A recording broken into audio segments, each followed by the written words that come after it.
इस कार्यक्रम के पुण्यार्जक हैं स्वर्गीय माताजी श्रीमती मनोरमा जैन, श्री संतोष कुमार जैन, श्रीमती निर्मला जैन, भ्रातृ एवं भ्रातृवधू श्री प्रदीप जैन, श्रीमती प्रीति जैन, पुत्र एवं पुत्रवधू लकी जैन, शिवानी जैन, पौत्र अनिकेत जैन, पौत्री अवनी जैन, पुत्र यश बिट्टू, पुत्री दामाद पिंकी जैन विकास जैन, दोहित्र देवांश जैन, पुत्री एवं दामाद रिंकी जैन जय जैन, दोहित्र अरिहंत जैन खुशी जैन, फर्म संतोष जैन केटरर्स, सागर मध्य प्रदेश।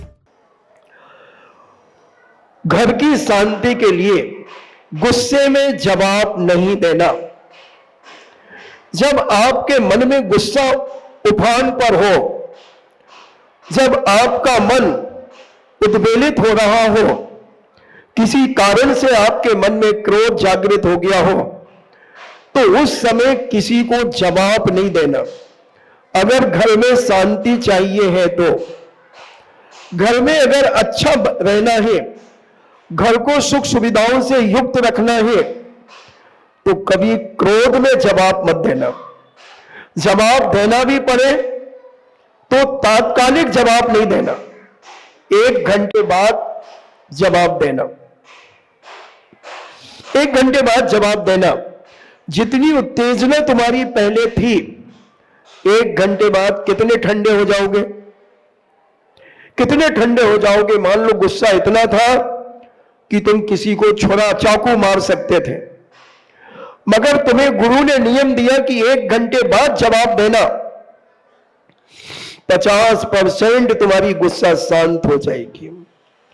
तुम चाकू की जगह एक थप्पड़ में निपट जाओगे, एक हत्या के पाप से तुम अपने जीवन में बच जाओगे, घर में कलह होने से बच जाओगे।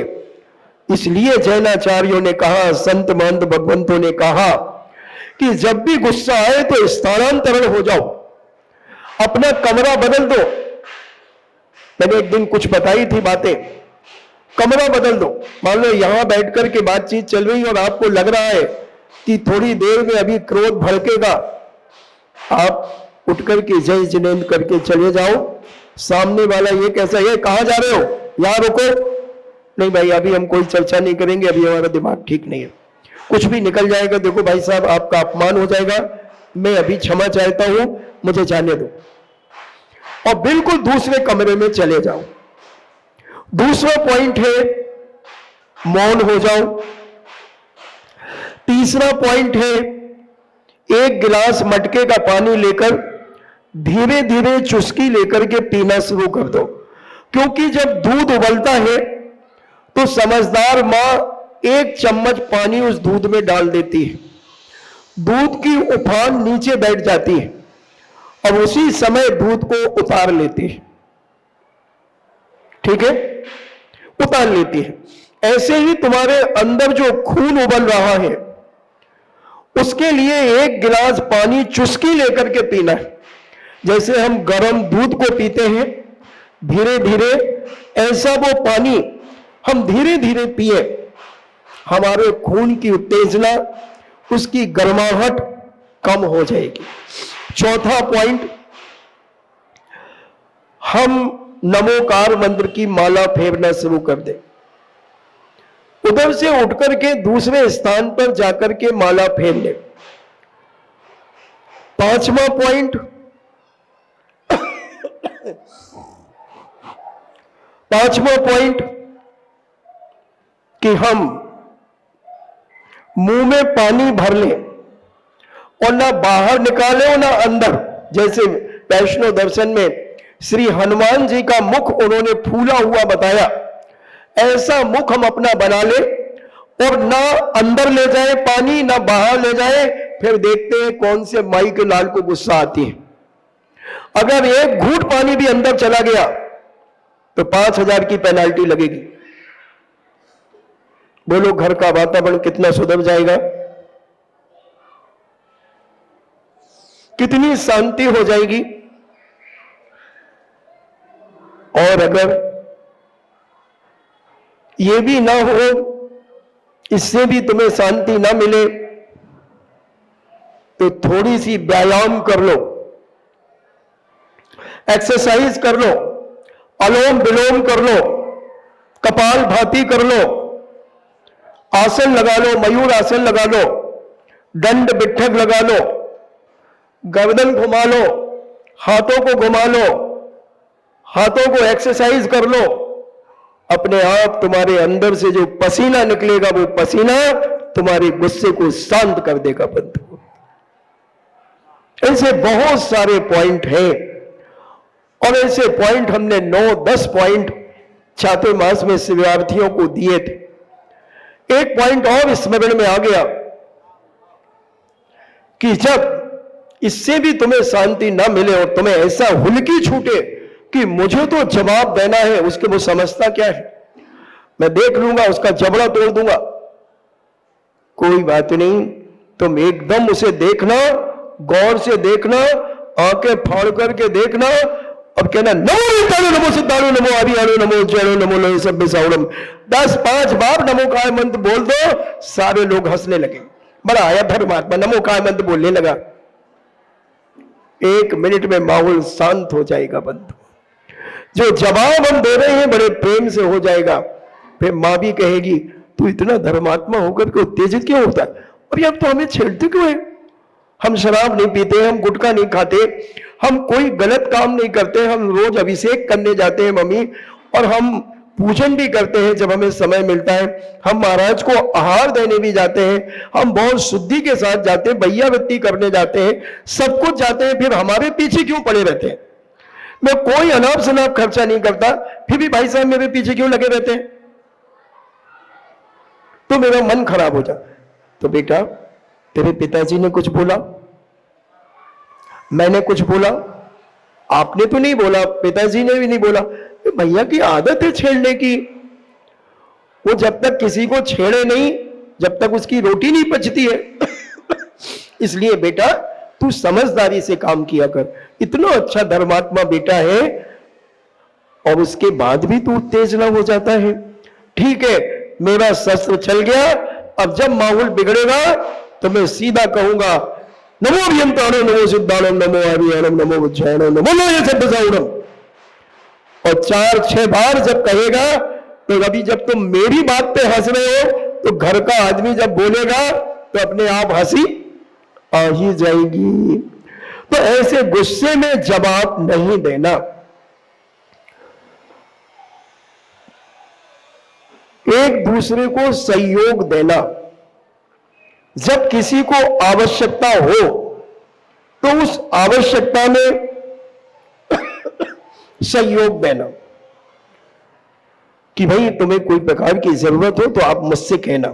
पहले कितना, जब मैं भैयावृत्ति की चर्चा करूंगा, भैयावृत्त भावना की चर्चा करूंगा, जब विस्तार से बताने का प्रयास करूंगा, पहले कितना सहयोग दिया जाता था। मोहल्ले पड़ोस में अगर किसी चीज की किसी को आवश्यकता है तो व्यक्ति जैसे ही जानकारी मिलती थी उसके घर में चुपचाप सामान पहुंचा देता था।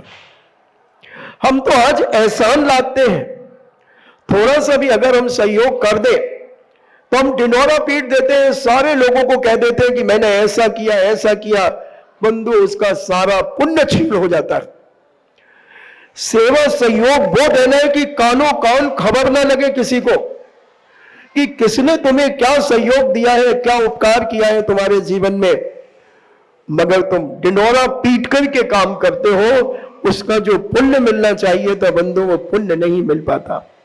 इसलिए हमें समझना है अपने जीवन में सहयोग देना और क्रोध में किसी की गलती ना बताना, प्रेम से बताना।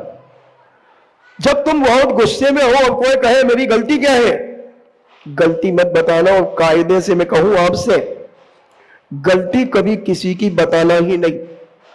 एक घटना मुझे स्मरण में आ रही है, बहुत पुरानी घटना है, स्थान की बात नहीं कहूंगा। हमारे पूज्य आचार्य महाराज एक क्षेत्र पर संघ सहित विराजित थे और हम उस समय जयपुर में थे। तो कोई 7 साधु आए, तो वो साधु मंदिरों के दर्शन कर रहे थे, मगर उनको किसी ने नमोस्तु नहीं किया। और जब वो वहां पहुंचे तो हमारे आचार्य से कहा कि महाराज आप भले न करो, मगर आपके किसी संघ के त्यागी व्यक्ति ने भी नमोस्तु नहीं किया। तो आचार्य जी तो नीचे मुंडी करके बैठे थे। 4-5 बार उन्होंने कहा कि आप मेरी गलती बताइए। पूछना बहुत सरल है, पूछना बहुत सरल है बंधु अपनी गलती, मगर गलती सुनने का कलेजा किसके पास है? अपनी गलती का एहसास, गलती को सुनकर के उस गलती को सुधारने की ताकत किसके पास है? उन्होंने 10-15 बार आचार्य से निवेदन किया। आचार्य ने कहा कि देखो अब जो हो गया उसे छोड़ो। बोले नहीं, हमारी गलती बताइए, क्या गलती है? फिर आचार्य श्री ने 7 पॉइंट बताए। 7 पॉइंट जब उन्हें बताए, उनका नीचा मस्तक हो गया और वो वहां आहारचर्या करके नहीं गए। वहां से 35-40 किलोमीटर दूर उनका संघ था गुरु महाराज का, वो वहां पहुंचे। बीच में जाकर के उन्होंने 17-18 किलोमीटर जाकर के आहार किया। आहार तो सबके होते हैं बंधु, कोई भूखा मूखा नहीं जाता है। और फिर शाम को वो पहुंच गए। उन्होंने अपने गुरु महाराज को ये बात बताई। गुरु महाराज उनके इतने उत्तेजित हो गए और समाज को एकत्रित किया। 28 साधु वहां 2 महीने से रह रहे थे और 7 चौके लग रहे थे। और आचार्य महाराज जहां थे वहां पर 150-200 चौके लग रहे थे और साधु शायद 10, 12, 15 थे। अब चंदन की लकड़ी पहुंचाई जाए, सारी आवश्यक चीजें पहुंचाई जाए। जो आज्ञा महाराज। और मंत्री जी सीधे उस दुकानदार के पास गए और कहा 108 विश्व शांति महायज्ञ एक एक जिले में होना है, एक एक पंचायत के अंतर्गत भी होना है, जिले में भी होना है। क्या तुम इतनी चंदन की लकड़ी दे सकते हो? हाँ साहब, हमारे पास 5 गोडाउन भरे पड़े हैं।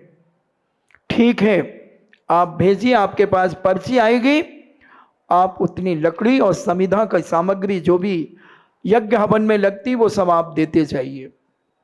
ठीक है, और सारी पर्चियां राजमहल में भेजिए, आपका बिल चुकता हो जाएगा। यज्ञ होने के बाद जब उनका बिल पास हो गया, राजा फिर 15 दिन के बाद अपने भेष बदल करके नगर में भ्रमण करता है। उस चंदन की दुकान वाले के पास जाकर के कहता है, क्या 1 लोटा पानी पिलाएंगे? अरे राजा साहब आइए, बैठिए। और शीतल जल मटके से निकाल कर वो छान करके 1 लोटा जल राजा साहब को दे देता है। राजा साहब उस शीतल जल को पीते हैं और पीकर के बड़े तृप्त होते हैं और कहते हैं, भाई अगर ऐसा स्वच्छ पवित्र पानी इन राहीगीरों को भी अगर मिले तो बड़ा अच्छा रहेगा। राजन, कल से यहाँ एक प्याऊ खुल जाएगी शीतल जल की। अब न राजा का परिणाम है उसे मारने का और न उस सेठ का परिणाम है उसे मारने का। भावना भावनाशनी होती है बंधुओं। तो हम अपने मन के अंदर किस प्रकार के परिणाम जागृत कर रहे हैं किसके प्रति? अगर घर में किसी के प्रति तुम्हें द्वेष आ रहा है तो निश्चित है कि वह तुम्हारे प्रति कोई ना कोई विकृति है। अभी एक बहन जी मेरे पास आई थी, कल या परसों शायद, बाहर की थी, सागर की नहीं थी। बोले महाराज जी मैं बहुत परेशान हूं, मेरी बॉडी में पूरा दर्द है। इतना उन्होंने कहा, मैंने एक नज़र उनके चेहरे पे डाली। मैंने कहा आप ईर्ष्या की ज्वालाओं में जलती हो तुम। उनकी एक छोटी बहन भी थी और और लोग भी बैठे थे कमरे में, ये बच्चे भी शायद बैठे थे। तो मैंने कहा कि आप दूसरों से बहुत ईर्ष्याएं करती हैं, घृणाएं करती हैं। पहले तो उन्होंने नकारा, मैंने आपने गलत नंबर डायल कर लिया। इस कमरे में से तो जो मैं कहता जाऊं तो यूं करते जाना, और ये नहीं करोगे तो बुढ़ापे में तो फिर हिलना ही है ऐसे ऐसे, इसलिए अभी जो मैं कह रहा हूं वो स्वीकार कर लो। उन्होंने कहा महाराज जी बात तो सत्य कह रहे हो। मैंने कहा दुनिया के सारे मेडिकल में चेकअप करा लो, कोई इलाज नहीं है तुम्हारे पास, ना डॉक्टर के पास ना मेडिकल के पास, इलाज तुम्हारे पास है। तुम दूसरों से घृणा करना बंद कर दो, दूसरों को नीचा दिखाने का परिणाम बंद कर दो। दूसरों से जो नफरत करती हो, जो जलती हो दूसरों की चीजों को देखकर, उसके कारण तुम्हारी बॉडी में इस प्रकार के रिएक्शन हो रहे हैं जिसका कोई डॉक्टर के पास इलाज नहीं है। और वो दिन का दिन दोस्तों, कि आज का दिन कभी उनके मुख से नथिंग नहीं निकला। इसे कहते हैं अपने आप को समझना। एक धर्मात्मा कुटुंबी भी हो सकता है, अड़ोस पड़ोस के व्यक्ति का भी हो सकता है, इसी में ईर्ष्या हो रही हो। उनके यहां तो आहार होते चले जाते हैं, हमारा तो 15 दिन हो गए खाली जा रहा है, अभी हुए ही नहीं। ये भी एक ईर्ष्या की ज्वाला ये भी स्फुटित होती रहती है। अब एक कायदा तो ये कहता है, जब तुम अपने घर में प्रातः काल उठ करके शुद्धि पूर्वक जब भोजन तैयार करते हो, यही भावना भाव कि मेरे यहां महाराज आएंगे आएंगे आएंगे, और जब तक ताकत लगाना जब तक तुम्हारे सामने से आगे न निकल जाए, जब तक दूसरे के यहां ना पड़ गए जाए, जब तक तुम कहना मेरे यहां ही आएंगे, 100% मेरे यहां आएंगे। आगमबाणी में कोई बात नहीं होता है, और लोग और हे भगवान जहां भी जाएं सानंद संपन्न उनका आहार हो। कमा लिया साथी से पुण्य तुमने अपने बताएगा। इस कार्यक्रम के पुण्यार्जक थे स्वर्गीय माताजी श्रीमती मनोरमा जैन, श्री संतोष कुमार जैन, श्रीमती निर्मला जैन, भ्रातृ एवं भ्रातृवधू श्री प्रदीप जैन, श्रीमती प्रीति जैन, पुत्र एवं पुत्रवधू लकी जैन, शिवानी जैन, पौत्र अनिकेत जैन, पौत्री अवनी जैन, पुत्र यश बिट्टू, पुत्री दामाद पिंकी जैन, विकास जैन, दोहित्र देवांश जैन, पुत्री एवं दामाद रिंकी जैन, जय जैन, दोहित्र अरिहंत जैन, खुशी जैन, फर्म संतोष जैन केटरर्स, सागर मध्य प्रदेश।